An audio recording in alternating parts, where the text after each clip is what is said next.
Nah, kita lanjut lagi. Ya, tadi sampai mana tuh?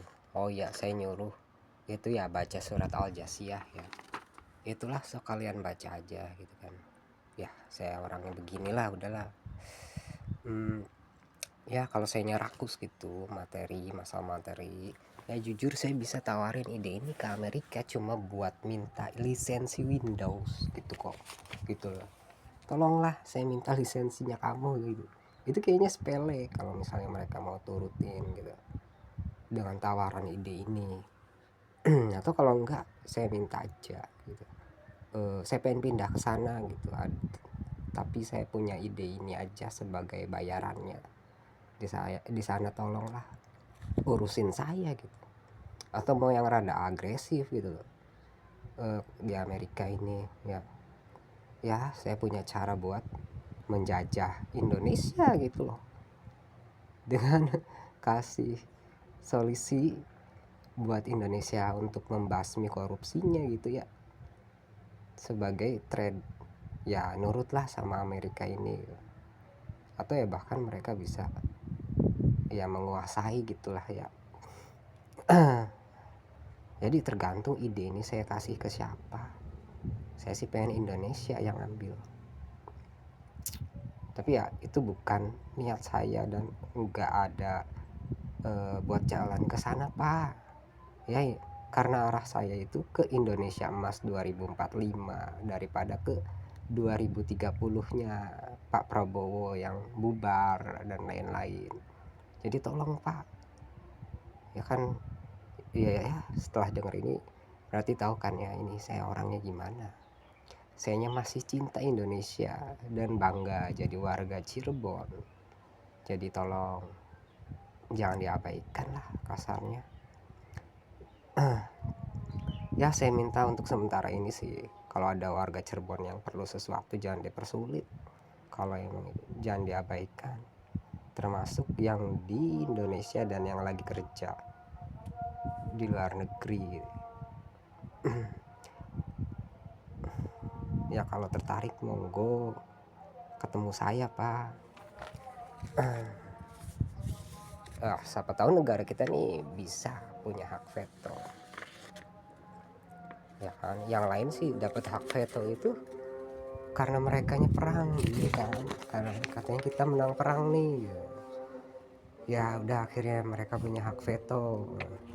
Kalau kita kan dapatnya itu dengan cara yang lebih inilah ya, lembut, kasih solusi korupsi ya kan. Kan cara dapatnya beda, cara dapatnya itu beda.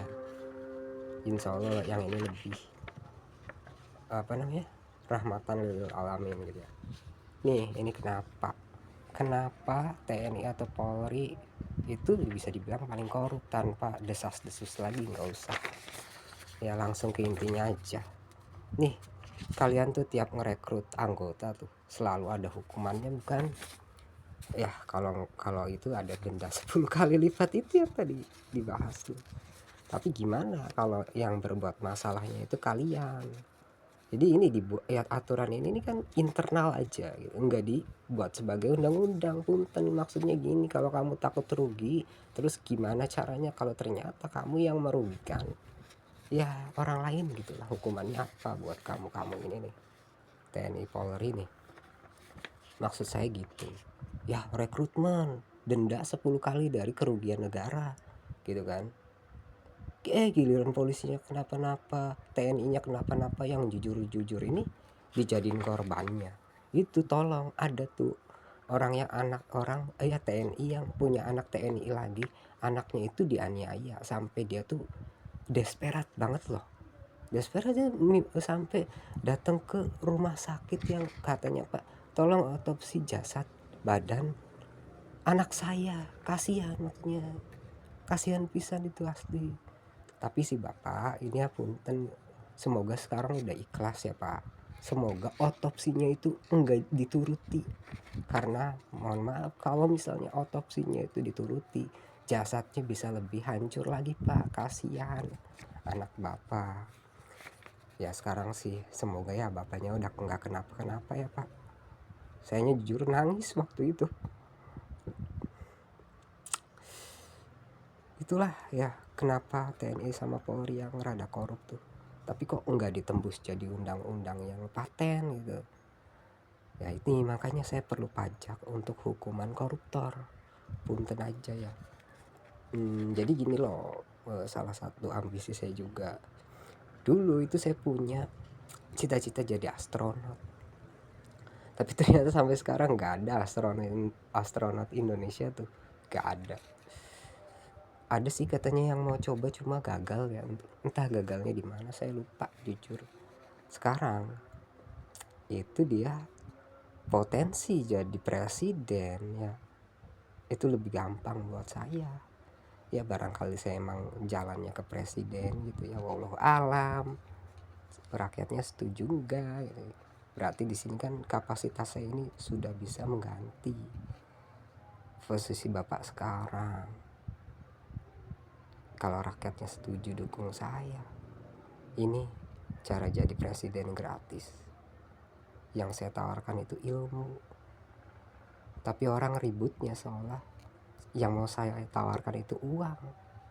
Dari segala macam lapisan masyarakat itu ya, lihat saya kayak lihat orang yang rada gila. Tapi saya bisa nilai diri saya kalau saya ini visioner. Ya itu semua datang dari mana awalnya?